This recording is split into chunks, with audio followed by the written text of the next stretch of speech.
अन्नदाता। पग पग पर है संग तुम्हारे अन्नदाता।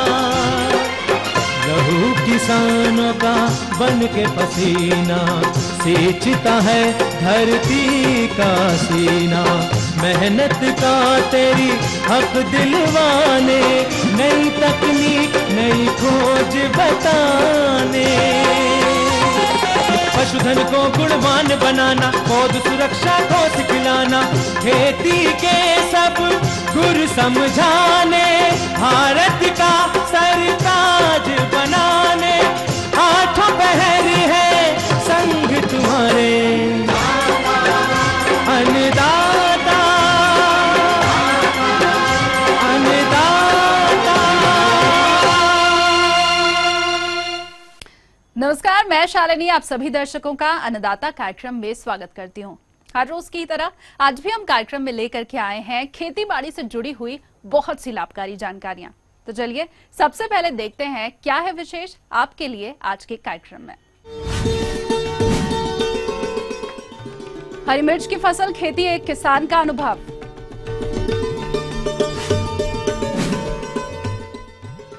अधिक आय के लिए बांस की वैज्ञानिक खेती।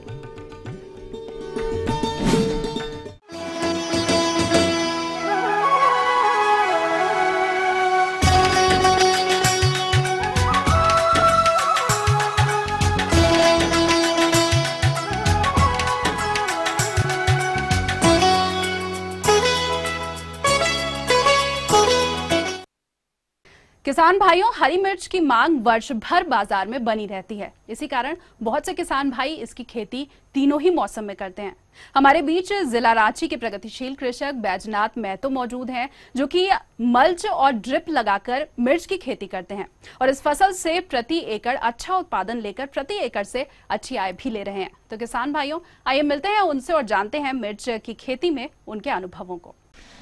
आज मैं आप लोगों को मिर्चा की खेती के बारे में विस्तृत जानकारी जो है सो दे रहा हूं कि 1 एकड़ मिर्चा की खेती करने में कितनी खर्च होती है और कितनी आमदनी होती है।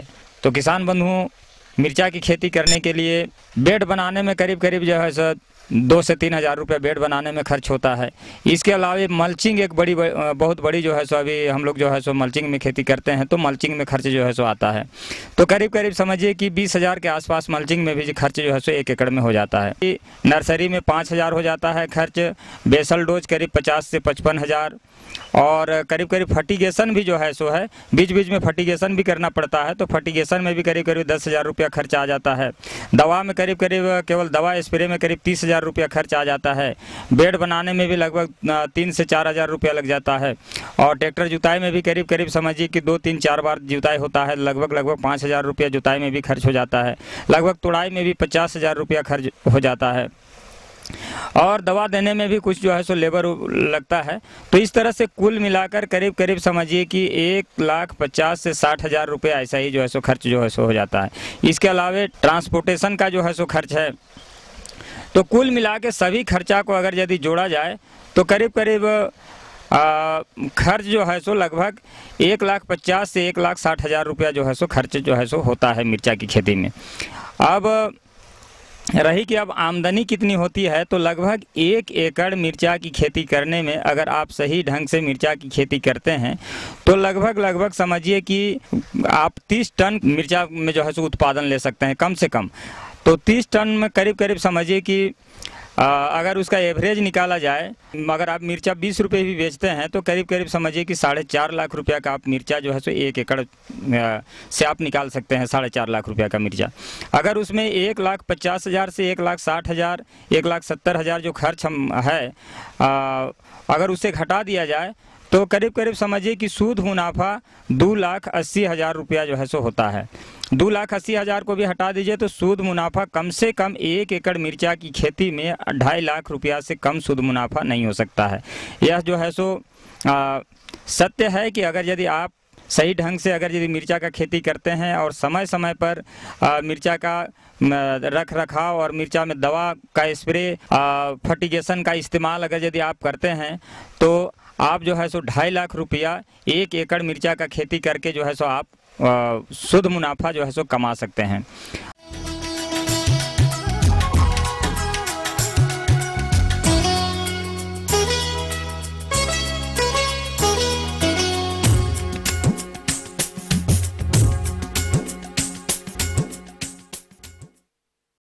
प्रदेश में ऐसे बहुत से स्थान हैं जहां पर कृषि करना मुश्किल है।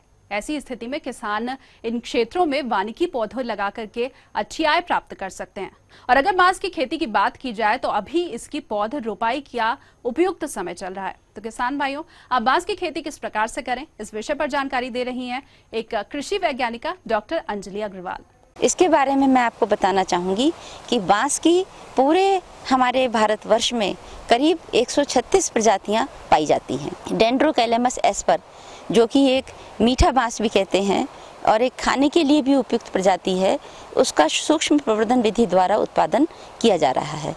सूक्ष्म प्रवर्धन विधि द्वारा उत्पादित पौधों की एक महत्वपूर्ण बात ये होती है कि ये सभी पौधे अगर आप रोपण करते हैं तो एक जैसे होते हैं, जबकि अगर आप बीज के द्वारा बनाए गए पौधों का रोपण करते हैं तो ये पौधे एक जैसे नहीं होते हैं। इसके अतिरिक्त उत्पादन क्षमता भी सूक्ष्म प्रवर्धन विधि द्वारा बनाए गए पौधों की अधिक होती है, क्योंकि इसमें अधिक कलियां होती हैं, अतः अधिक कल्ले देता है और इससे अधिक उत्पादन हमें प्राप्त होता है।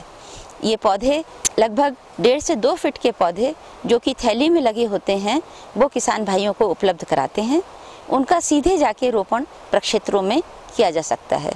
वैसे तो पौधरोपण सूक्ष्म प्रवर्धन विधि द्वारा बनाए गए पौधों का रोपण किसी भी समय किया जा सकता है, लेकिन इसके लिए उचित समय बरसात का होता है। इसमें आप पौधों को ले जाकर अपने प्रक्षेत्रों में 5 मीटर के दूरी पर रोप सकते हैं। इसके लिए आप प्रक्षेत्रों में 5-5 मीटर की दूरी पर गड्ढे बनाकर लगभग 2 फीट गहरे, 2 फीट लंबे, 2 फीट चौड़े गड्ढे बनाकर उसमें थोड़ी गोबर की खाद इत्यादि मिला दें और उसके बाद में लगभग 100 ग्राम DAP भी मिला दें और उसके बाद में इसको मिट्टी से भरकर इन पौधों का रोपण कर दें। यदि बरसात हो रही है तो कोई आवश्यकता नहीं है, लेकिन यदि बरसात नहीं हो रही है तो इन पौधों को जल की आवश्यकता होती है। इसके लिए आपको सप्ताह में 1 या 2 बार प्रारंभिक दिनों में जल देना होगा। लगभग 3 से 4 महीने में जब पौधा बड़ा होना शुरू हो जाता है, फिर आपको जल देने की आवश्यकता नहीं पड़ेगी। इसके लिए किसान भाइयों, आपको एक बात और भी ध्यान रखनी होगी कि इन पौधों को शुरू में आपको अपने पशुओं से, जैसे गाय इत्यादि से बचाना होगा, क्योंकि इसके पत्ते मीठे होते हैं और ये पशुओं का बहुत प्रिय चारा है, इसलिए ये इसको खा लेते हैं और उसके बाद हमारे पौधे की बढ़वार रुक जाती है। जब एक बार पौधा बड़ा हो जाता है फिर कोई दिक्कत नहीं है, परेशानी नहीं है, लेकिन जैसे ही पौधा शुरू में होता है तब इसका गाय बच्ची से बचाव करना अत्यधिक आवश्यक है। इसके अगर आप 5-5 मीटर की दूरी पर पौधे रोपण करते हैं तो 1 हेक्टेयर में लगभग 400 पौधों की आवश्यकता होती है और 400 पौधों से आप 5 साल के बाद बांस काटना शुरू कर सकते हैं। यदि आप एक बांस से 10 कल्ले काटते हैं तो आपको 400 पेड़ों से 4000 कल्ले प्राप्त होंगे और यदि ये एक बांस का तना न्यूनतम 20 रुपए में भी बाज़ार में बिकता है तो आपको 4000 तनों से लगभग 80,000 रुपए की प्राप्ति होगी। ये मैं आपको न्यूनतम भाव बता रही हूँ, जबकि आजकल बांस के पोलों की कीमत बहुत अधिक बढ़ गई है तो इससे आपको अधिक मूल्य भी प्राप्त हो सकता है। इस प्रकार आप हर वर्ष 80,000 से लेकर 1 लाख रुपए प्रति वर्ष 1 हेक्टेयर से अपना आय अर्जन कर सकते हैं। इसके लगाने का उचित समय मैंने आपको बताया कि आप वैसे तो इसको बरसात के मौसम में ही लगाएं, लेकिन अभी सितंबर में भी आप इसका रोपण कर सकते हैं, क्योंकि अभी लगभग 1-आध महीने की बरसात की संभावना और हो सकती है। तो ये थी कुछ उपयोगी जानकारियां। अब लेंगे एक छोटा सा ब्रेक, जल्द हाजिर होंगे और कार्यक्रम में आगे आपको देंगे बहुत सी लाभकारी जानकारियां। बने रहिए हमारे साथ। धान की फसल में शीत ब्लाइट रोग की रोकथाम पर जानकारी।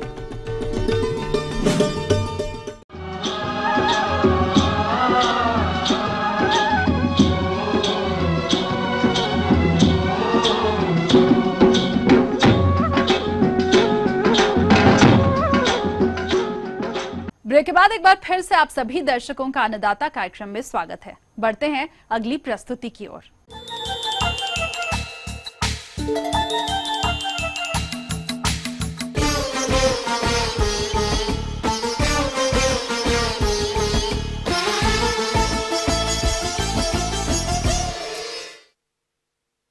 धान की फसल इस समय कहीं बढ़वार तो कहीं पुष्पन अवस्था पर है, जिस पर इस समय झुलसा रोग का प्रकोप अधिक हो रहा है, जो कि धान फसल को काफी हानि पहुंचाता है। तो किसान भाइयों, आप इस रोग का नियंत्रण किस प्रकार से करेंगे, इसकी जानकारी दे रहे हैं जिला कटिहार के एक विषय विशेषज्ञ संजीव कुमार। किसान भाइयों, सबसे पहले हम लोग ये जानते हैं कि सीड ब्लाइट है क्या और इसके पहचानने का क्या तरीका है।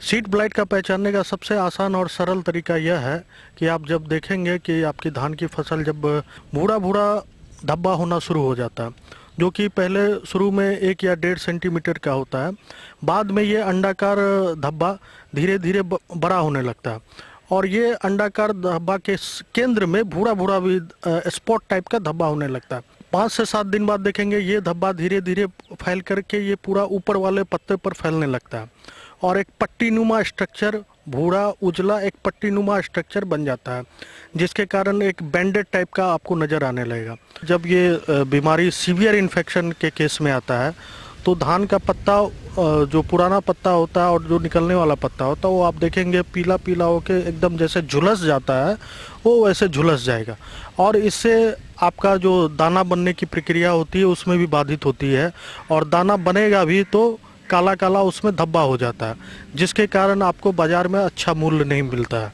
और सीड ब्लाइट का यदि आपका धान में ये लक्षण लग गया है तो आपका 25 से 30% तक आपका धान लॉस हो सकता है। हमारे किसान भाई करते क्या है कि पौधों से पौधा और पंक्ति से पंक्ति की दूरी ठीक से नहीं रखते, जिसके कारण हमारा धान का पौधा डेंस हो जाता है, घना हो जाता है। उस स्थिति में ये बीमारी काफ़ी हद तक उसको एक अनुकूल वातावरण मिलता है और ये फैलता है। यदि आपके खेत के अगल बगल में ये बीमारी का अटैक आ गया है और हम लोग उस टाइम में पंपिंग सेट से पानी पटाते हैं तो आप देखेंगे कि जिस खेत में आपका बीमारी है उस खेत का फंगस आपके खेत में वो पानी के सहारे आ करके आपके पौधों को, धान के पौधों को अटैक कर सकता है।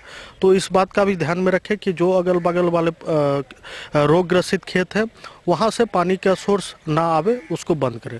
दूसरा ये है कि जब हमारे किसान भाई क्या करते हैं कि 25 से 30 दिन में टॉप ड्रेसिंग में नाइट्रोजन का या यूरिया का इस्तेमाल करते हैं, तो आपको ये ध्यान में रखना है कि यूरिया का जो भी अनुशंसित मात्रा है उसको 2 पार्ट में करें। आप यदि यूरिया की अधिक मात्रा देते हैं तो इसमें भी आपको ये बीमारी लगने की ज़्यादा संभावना रहती है।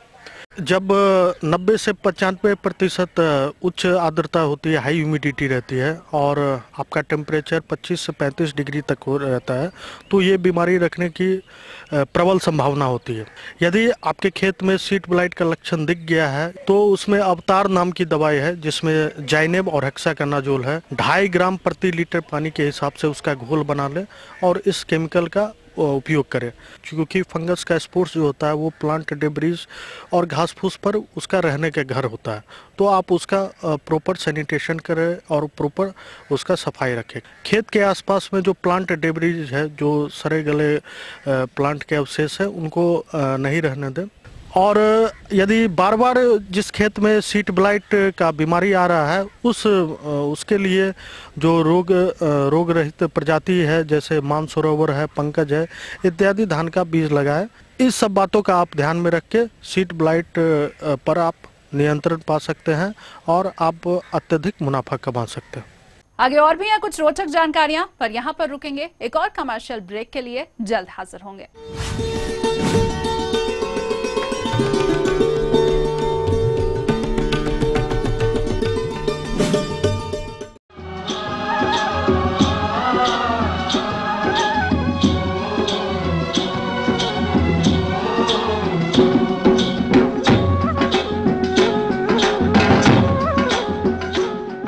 ब्रेक के बाद आप सभी दर्शकों का एक बार फिर से स्वागत है और चलिए अब रुख करते हैं अगली कड़ी की ओर।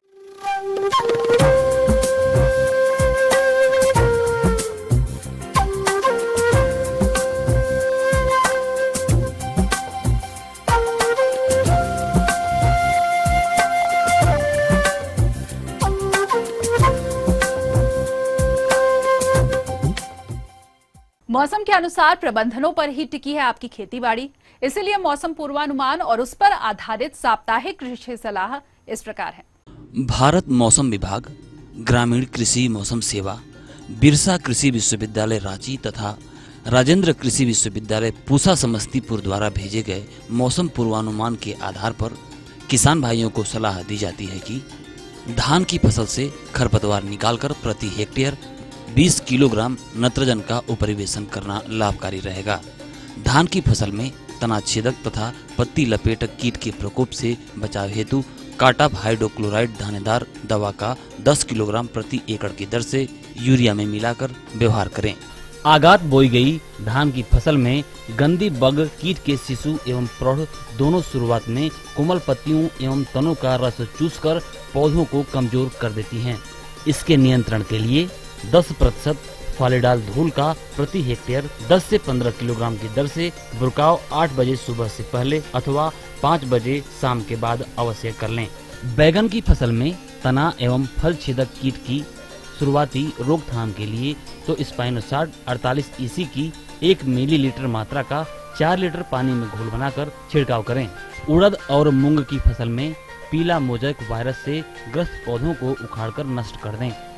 यह रोग सफेद मक्खी द्वारा फैलता है। इस रोग का प्रकोप दिखाई देने पर इमिडाक्लोप्रिड की 1 ml मात्रा प्रति 3 लीटर पानी में घोल बनाकर अथवा ट्राइजोफास 400 EC की 1 मिलीलीटर मात्रा प्रति लीटर पानी की दर से घोल बनाकर आसमान साफ रहने पर छिड़काव करें।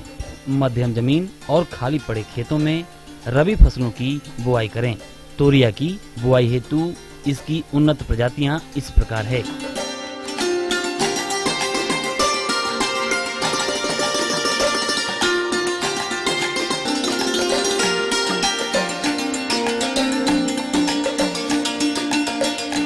मटर की उन्नतशील प्रजातियां इस प्रकार है।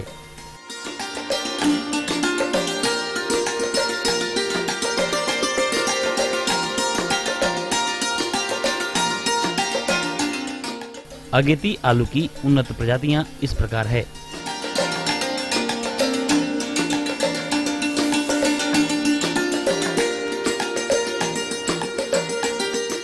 किसान भाई इन प्रजातियों में से किसी भी प्रजाति का चयन कर बुआई कर सकते हैं।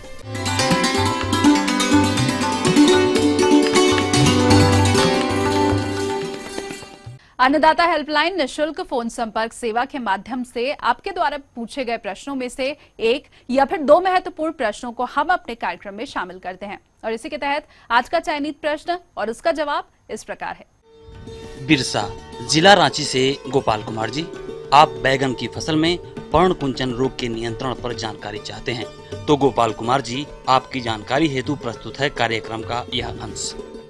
किसान भाई, अभी आपके खेत में बैगन लगा लिए हैं और या पहले लगाए हुए होंगे, तो अभी जो सबसे बैगन के उत्पादन को जो प्रभावित करता है रोग, वो लिटिल लीफ ऑफ ब्रिंजल, बैगन के पौध पर छोटे पत्ती का निर्माण होना, यह एक रोग है। और यह रोग से उत्पादन सिर्फ प्रभावित नहीं होता है, पूरा आप ये कहें कि एक पौधा यदि लिटिल लीफ ऑफ ब्रिंजल नामक रोग से प्रभावित हो जाता है तो कई आपका पौध प्रभावित होगा। और यह रोग माइकोप्लाज्मा नामक ऑर्गेनिज्म से कॉज होता है। इसमें बैक्टीरिया और वायरस का एसोसिएशन होता है, संबद्धता होता है, बैक्टीरिया और वायरस दोनों मिला हुआ रहता है। और जो लक्षण होता है, जो प्रभावित रोग का लक्षण होता है, आप देखें कि छोटे छोटे पत्ती का निकलना होता है। जो नोड होता है, जो एक नोड से दूसरे नोड का जो पेट्यूल्स का दूरी होता है वो छोटा हो जाता है। गुच्छे नुमा पत्तियां बैगन का हो जाता है, छोटे छोटे पत्तियां निकलना शुरू हो जाता है। फूल नहीं आएगा और फूल नहीं आएगा तो बैगन आपका आएगा ही नहीं। तो इस तरह का लक्षण जो फैलता है वह है कीट, जो कीट है उससे प्रभावित एक जगह से दूसरी जगह लेकर आता है। इससे बचने के लिए सबसे पहले आपको ये करना है कि जो टॉलरेंट वैरायटी है वैसे प्रभेद का चयन करना है। टेट्रासाइक्लिन अथवा स्टेप्टोसाइक्लिन का 1000 ppm का घोल बनाकर इसका मतलब है 1000 मिलीग्राम प्रति लीटर पानी में या 1 ग्राम प्रति लीटर पानी में घोल बनाकर स्प्रे करते रहें। और जो कीटवाहक का कार्य करता है, वैसे कीटवाहक को नियंत्रित करने के लिए मेटासिस्टॉक्स नामक कीटनाशी दवा है, उसका आप घोल बनाएं 500 ppm का। आप माने आधा ग्राम 1 लीटर पानी में घोल बना लें। उसके बाद फसल के ऊपर या खेत के अगल बगल जो झाड़ी नुमा जो भी है उस पर भी आप उसको स्प्रे करें, तो देखेंगे कि कीटवाहक इस मेटासिस्टॉक्स के प्रभाव से या मालाथियान जो कीटनाशी दवा है इसके प्रभाव से नष्ट होगा। उसके बाद आपका फसल सुरक्षित होगा।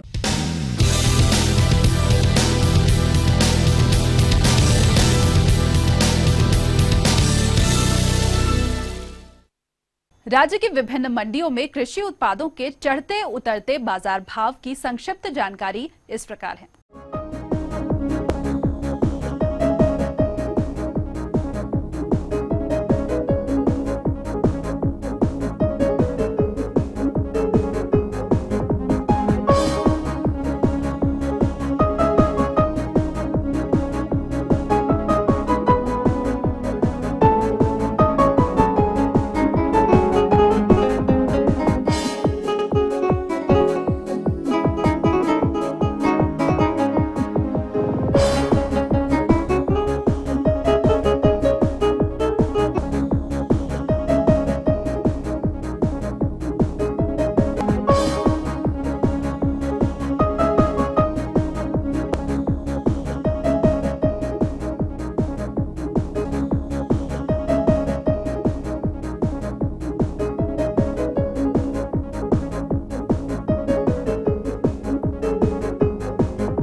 और आइए अब देखते हैं कल दिखाए जाने वाले कार्यक्रम की मुख्य झलकियां। अगेती आलू की अधिक उपज देने वाली किस्में और बुआई तकनीक, तिल की फसल में लगने वाले कीट और उनकी रोकथाम। हम ये उम्मीद करते हैं कि आज का कार्यक्रम आप सभी दर्शकों के लिए उपयोगी रहा होगा। किसान भाइयों, अन्नदाता आपकी सेवा के लिए संकल्परत है। कृषि संबंधित समस्या और सुझावों के लिए आप हमें इस पते पर संपर्क कर सकते हैं। प्रोड्यूसर अन्नदाता, ETV Bihar Jharkhand, Ramoji film city, Hyderabad 501512। साथ ही आप हमें ईमेल भी कर सकते हैं। हमारा ईमेल आईडी है annadatabihar@etv.co.in। इसके अलावा आप हमें निःशुल्क हेल्पलाइन नंबर 180010084599 पर सोमवार से शनिवार सुबह 10 से शाम 4 बजे के बीच संपर्क कर सकते हैं। तो फिलहाल अन्नदाता की पूरी टीम को दीजिए इजाजत। कल फिर से इसी समय आपसे मुलाकात होगी कृषि संबंधित कुछ और जरूरी बातों के साथ। नमस्कार।